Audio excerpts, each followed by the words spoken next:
أنا قعدت أسمع كتير. رُحت دخلت على حد كده معيّن. كان بيتكلّم بالسرعة العادية ومش عارف إيه. كان أنا مستوايا نوعًا ما A2، مش واصل B1. آه، أنا مش فاهم حاجة، مش هو هتستفاد بيعمل حاجة؟ إيه؟ والمشكلة إن أنا ما كنتش باعمل حاجة، كنت يعني أسمع النهارده حلقة، وأسمع بُكرة حلقة، وأسمع بعده حلقة. ليه؟ أنا فاكر إن أنا كده باجمّع منه أكبر قدر ممكن من الكلمات، بس في الحقيقة هو ده ما فادنيش. الصح بقى في النقطة دي نتعلم إزاي؟ هو في موضوع الاستماع عمومًا يعني أنا دايمًا باتكلم واقول إن أنت لازم تسمع تطبّق حاجتين، يعني لازم تكون الحاجة بتسمعها تكون في مستواك وتكررها، لازم تعمل الحاجتين دول، وبرضه في نفس الوقت ما تستناش نتيجة بعد أول شهر، يعني أوكي. محتاج أول حاجة الحاجة تكون بتسمعها تكون في مستواك، يعني أنت في مستوى مبتدئ ما تروحش تجيب لي والله حد native بيتكلم وبيعمل podcast مع واحد تاني native، يعني مثلًا لو إحنا دلوقتي حد بيتعلم لغة عربية ما ينفعش يتفرج علينا دلوقتي، لسه أوكي. مبتدئ في اللغة العربية ما ينفعش يتفرج علينا.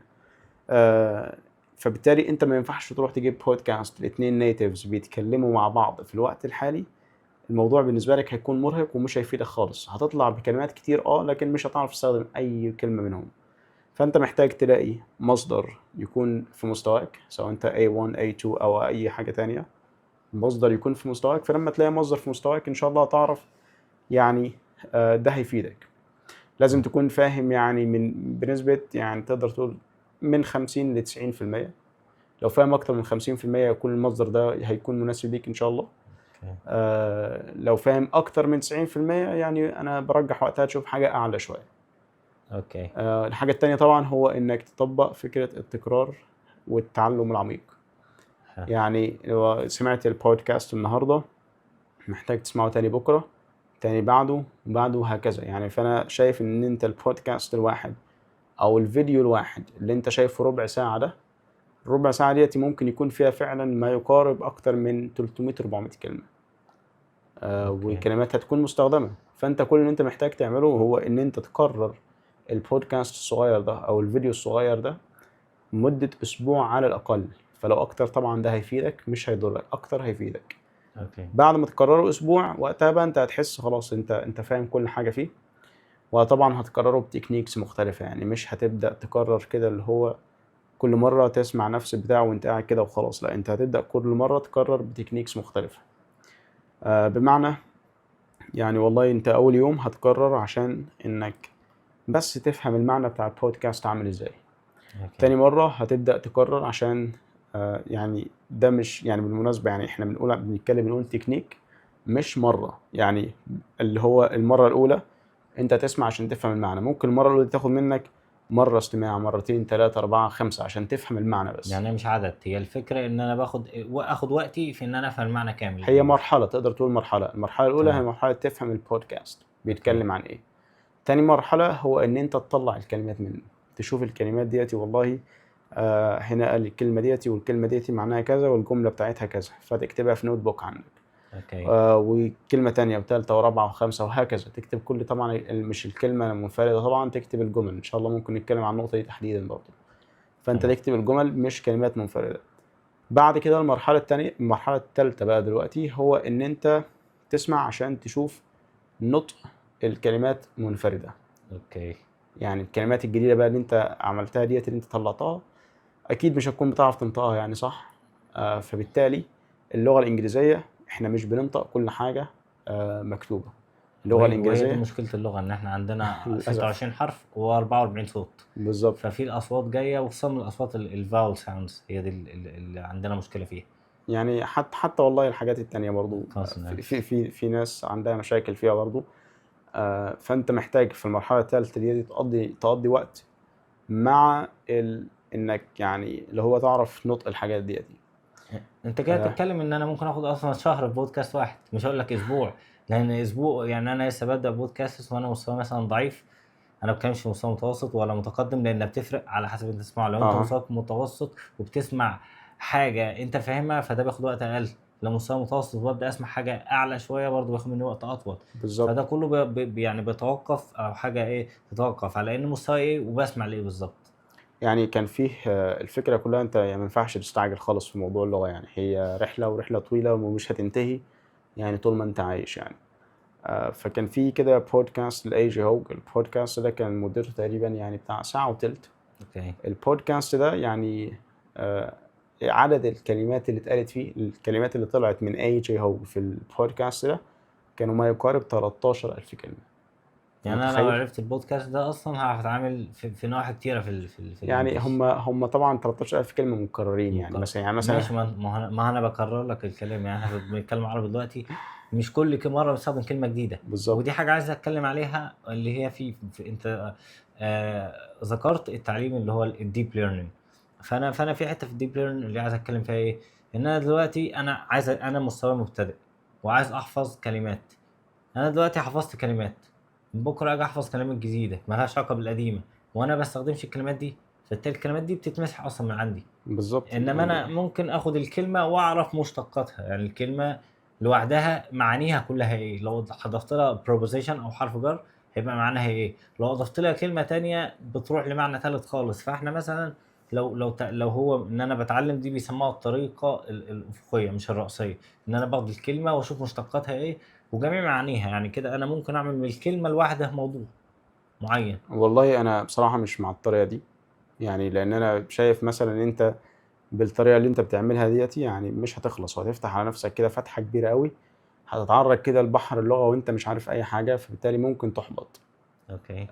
بمعنى والله دلوقتي يعني مثلا يعني مثلا جملة زي I work as a graphic designer مثلا. كلمة اوكي. I work as، فأنت لو دخلت على القاموس وشفت كلمة work بيجي معاها إيه بالظبط، هتلاقي فيها work for, work on, work in, work at، هتلاقي حاجات كتير. فأنت لما تتعرض لكل ده مرة واحدة وأنت تكون لسه مبتدئ ما تعرفش حتى work as اللي أنت خدتها في الأول، وتتعرض كل ده مرة واحدة هيشتتك. فأنت ضيف على كده بقى مع كل كلمة تقابلها كده في البودكاست، yeah. انت كده البودكاست هياخد منك سنين. يعني انت البودكاست الواحد هتطلع منه هتبقى عامل زي، بلاش يعني ذكر حد من الافلام، بس اللي هو بيدخل في موضوع وبعد كده يروح لموضوع تاني إيه؟ وتالت، اللي هو الموضوع الاولاني اصلا انت نسيته تماما. او زي اللي احنا عملناه دلوقتي، يعني احنا دلوقتي كنا بنتكلم على البودكاست بتاع اي جي هو، اه دخلنا في موضوع تاني. ده هي ما هي كانت نقطة متعلقة بالديب ليرنينج، فأنا حبيت بس أوضحها. لا انا بصراحه مش مع النقطه دي خالص، ان انت فكره ان انت تاخد الكلمه ومشتقاتها، لا انت طالما بتعرض ده في نفسك. البداية ولا في العموم؟ يعني تقدر تقول كده يعني لأن أنا شايف في المستوى اصلا. اللي هو فوق المتوسط بتحتاج يعني إيه تطور من لغتك. أنت هتتكلم نفس الحاجات بس تطور اللغة، لأن ده اللي بيفرق. فممكن لو ما هو هتشرح النقطة انت دي. لما تكون مثلا في مستوى متوسط او مستوى متقدم هتكون تعرضت تقريبا لمعظم الحاجات قبل كده. أوكي. يعني مثلا فيبقى سهل. لو في مستوى دلوقتي انت مستواك متقدم، او لو نفترض ان انت اول مره تتعرض على كلمه مثلا زي work on، انت أوكي. هتكون بالفعل تعرضت للحاجات اللي فاتت، هتكون تعرضت مثلا work as yeah. في مستويات قبل كده، تعرضت للwork for, work in, work at، تكون تعرضت لها، فهيكون بس ناقص لك work on. yeah. فديت هي دي بقى اللي هتكون ناقصاك، فخلاص هتبدا بقى تعرفها. الموضوع سهل في المتناول، غير يعني لما ابدا فيه من البدايه بيبقى الموضوع بالظبط. صعب وبشتت نفسي او بخش في يعني زي ما انت قلت باخد بنقل من موضوع لموضوع تاني ملوش علاقه، فبالتالي بفقد السيطره او بفقد الفكره الاساسيه اللي هي التعلم اصلا، واخش في موضوع تاني. بالظبط انت لو في الاول كده انت بتلاقي نفسك فتحت على نفسك كده يعني ابواب، واللغه طبعا بحر كبير، اللي هو انت فجاه كده كل ده هتحبط اصلا، اللي هو مش هتعلم. انت فاهم؟ يعني انت هتيجي تقابل ورك از مثلا ديتي او ورك ات، اوكي. هتخش على ورك ات هتلاقي نفسك في جمله تانية استخدم، يعني احنا قلنا مثلا I work at a marketing company مثلا.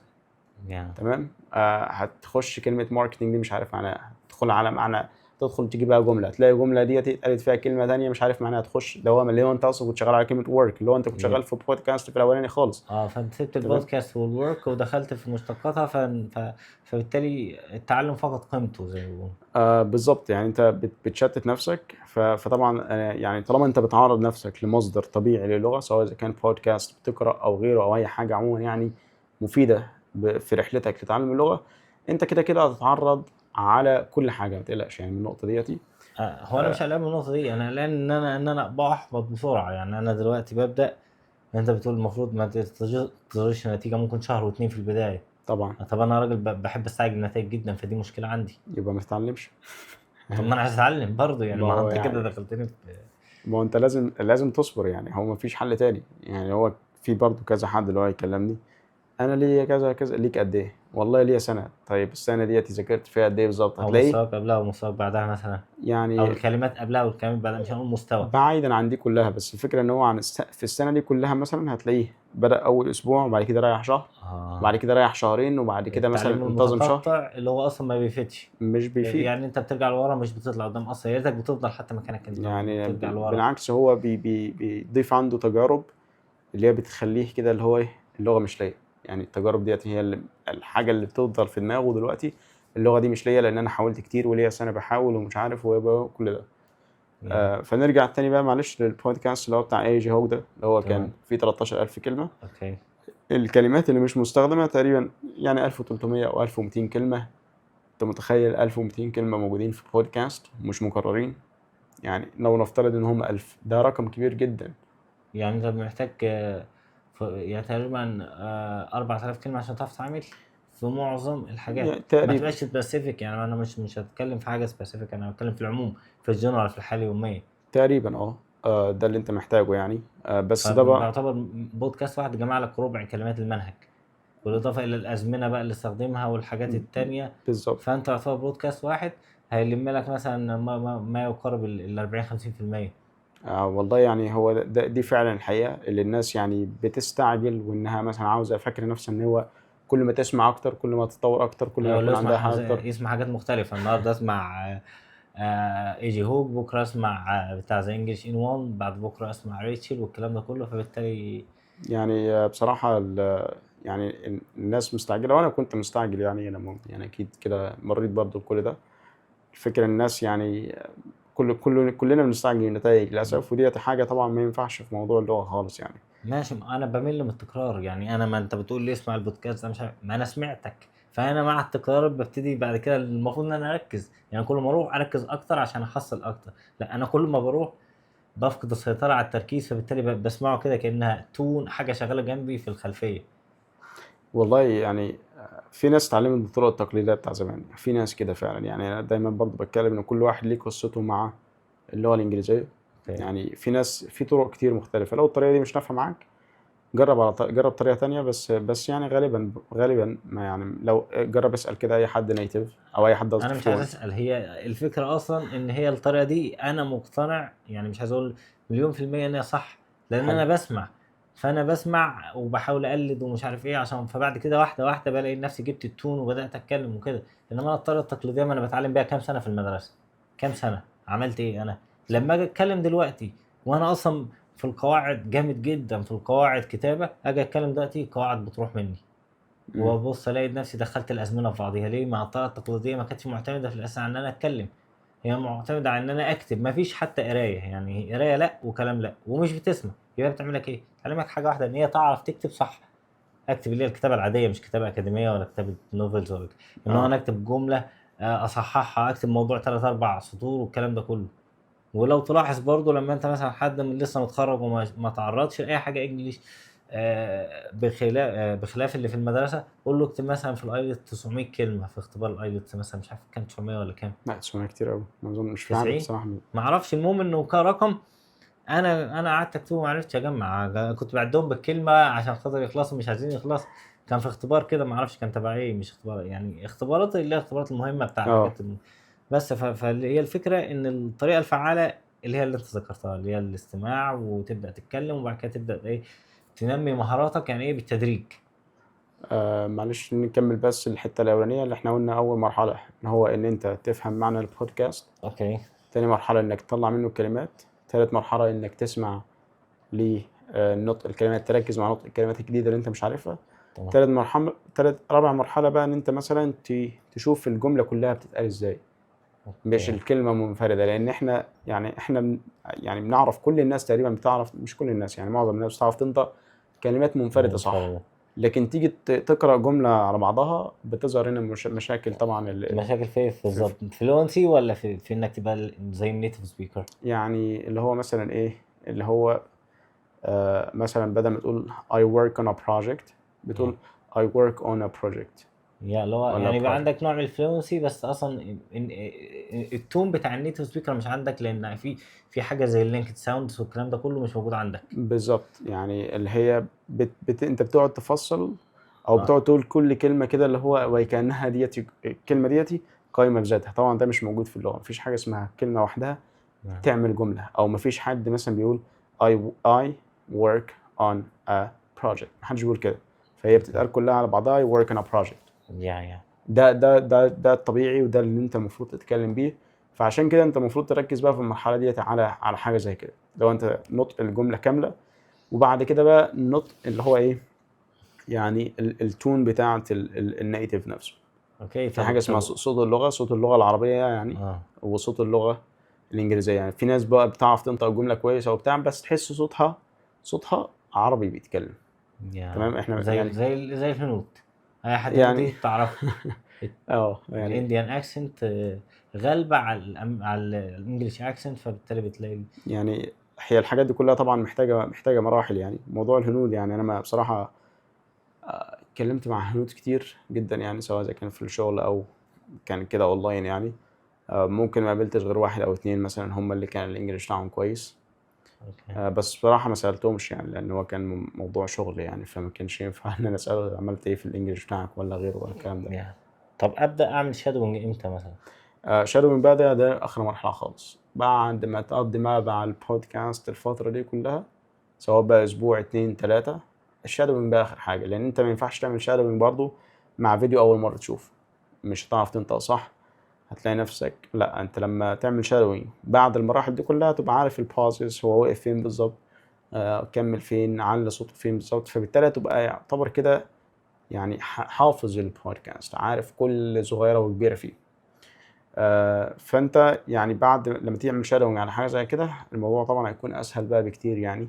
لان الناس شايفه الشادوينج برضو صعب، بسبب ان هو يعني انت بتعمل شادوينج على حاجه انت ما سمعتهاش مرات كفايه، فبالتالي بتقابلك فيها مشاكل دايما يعني. هو ممكن برضو حته ان انت ممكن تسمع اعلى من مستواك، فبالتالي ما بتعرفش تجيب السرعه لا، ما اللي... احنا الكلام ده بقى في الحته ديت في الاول ايوه، يعني. ما هو لا، ما احنا بنضيفها ان انت تاكد ان انت دايما الحاجه في مستواك بتفرق. بالظبط يعني طبعا. مش شادوينج مع حاجه سلو في الاول هتفرق، بعد كده لازم كل ما تزيد التون وانت بتزود معاها تدريجي، بعد كده شادوينج بالنسبه لك هيبقى حاجه لازم يعني نورمال، يعني مثلا آه باقل مجهود تعملها. بالظبط، لازم يكون حاجه في مستواك طبعا يعني. وتكون حاجه طبعا انت حاببها، لان انت هتكرر، فلازم تكون انت حابب حاجه زي كده. وموضوع الملل بقى يعني، حاول تلاقي طريقة، مثلا ممكن تسمع بقى وانت بتتمشى مرة، وانت قاعد في البيت مرة، وانت في المواصلات مرة. يعني المهم منوع، يعني مش كل القعدات كده، مش كلها وانت قاعد كده على المكتب في البيت. لا، الموضوع ممكن هيكون فعلا صعب عليك لكن في ناس بتعمل كده، في ناس بتعمل كده عادي يعني، مفيش مشكلة. لكن يعني انت لو بتمل يعني، حاول تشوف يعني حاول تعمل اي حاجة تانية ما تكونش بتتطلب تشغيل دماغ. لا، تقول له تكون حاجة روتينية، مثلا تنظف البيت، مش عارف ايه الحاجات ديتي. ممكن تعمل كده وانت بتسمع للبودكاست مثلا. اوكي. وحاجة تانية طبعا بعد تعمل كده، تدخل على البودكاست تاني، وغيره وغيره وغيره وغيره. وحاجة تانية ممكن تعمل بلاي ليست خاصة بيك. يعني البودكاست اللي انت سمعته النهاردة، تعمل له بلاي ليست مثلا، قصدي الفترة دي يعني، الفترة دي من حياتك تعمله في بلاي ليست، وتعمل له سيف يعني. معنى كده البودكاست مثلا التاني اللي انت تسمعه مثلا المرة الجاية تعمل له سيف، وهكذا. بحيث ان انت مثلا بعد سنة يبقى معاك بلاي ليست، معاك قائمة تشغيل كده فيها كل البودكاست اللي انت سمعتها. ليه بقول لك كده؟ والله لان انت في مرحلة من مراحل كده، ان انت هتنسى، والله ان انت هتنسى كلمة معينة، تنسى نطق معينة، تنسى استخدام حاجة معينة، لكن هتبقى فاكر هي اتقالت في انهي بودكاست بالظبط، تبقى فاكر هي تبع انهي موضوع بالظبط. فبكل بساطة ممكن هترجع البودكاست للبودكاست، نفسه. تسمع البودكاست، او انك هتبقى من كتر تكرارك بقى وقتها، لو انت فعلا مشيت بالموضوع ده، هتبقى عارف الكلمة دي اتقالت في انهي دقيقة بالظبط، بعد انهي جملة بالظبط، فبالتالي هتقدر ترجع لها بسهولة، وهتبدأ بقى تفتكر كل حاجة. دي حاجة. الحاجة التانية هو ان انت عشان تبدأ تراجع البودكاست ديتي من فترة للتانية، يعني بعد ما خلصت الطريقة يعني مش ديتي. سمعت واسيبه لا، وخلاص. يعني لو نفترض ان البودكاست واحد مثلا خد معاك اسبوعين، اوكي. تيجي بعد شهر او تيجي بعد اسبوعين تاني تراجع البودكاست ده مرة كمان. تيجي مثلا بعد شهر مرة كمان، بعد 4 شهور مرة كمان، بعد 6 شهور مرة كمان. اللي هو برضو لازم يكون كده الموضوع بشكل دوري معاك، لان ده هو فعلا اللي هيمسك، او ده هو فعلا اللي هيخليك متمكن في اللغة، هو ده اللي هيخليك فعلا يعني مجتهد في النقطه ديت يعني. اعتقد بعد فتره من التعود على السماع والتكرار والكلام ده كله، بعد كده بيبقى عندك زي ادمان، ان هو اصلا ده الطبيعي، بيبقى جزء من حياتك. يعني ما ينفعش يعدي يوم من غير ما تسمع حاجه، وبتلاقي الموضوع انك لازم تسمع كل يوم بقى فتره. مش انا في الاول ما كنتش حابه، ما كنتش متعود عليه، بعد ما اتعودت وادمنت الطريقه دي بقى عندي التكرار حاجه عاديه. بالعكس انا لا شايف انه بيضيف لي جديد كل مره، فبالتالي طبعا. بخليه جزء من حياتي. والانجليزي بقى بعد ما كان مهمه لازم اخلص منها، بقى حاجه باستمتع وانا بعملها، وفي نفس الوقت بقت لازم، ما ينفعش اعدي يوم من غير ما انا اسمع حاجه. انا بعد ما اشتغلت كنت بتكلم مع ناس نيتيفز بشكل يومي. كنت وانا رايح الشغل بسمع انجليزي وبسمع بطريقه التكرار، وبرجع البيت لسه معايا النوت بوك بتاعتي اللي بكتب فيها الكلمات. ولو سمعت كلمه من حد نيتيف جديده كنت بكتبها. يعني كنت فاتح كده زي نوت على اللابتوب او على البي سي بتاع الشغل يعني. نعم. فكنت بكتب في نوت يعني اللي هو الكلمات الجديده. نعم. فكان الموضوع برضو مازال هو معايا، يعني الموضوع برضو ما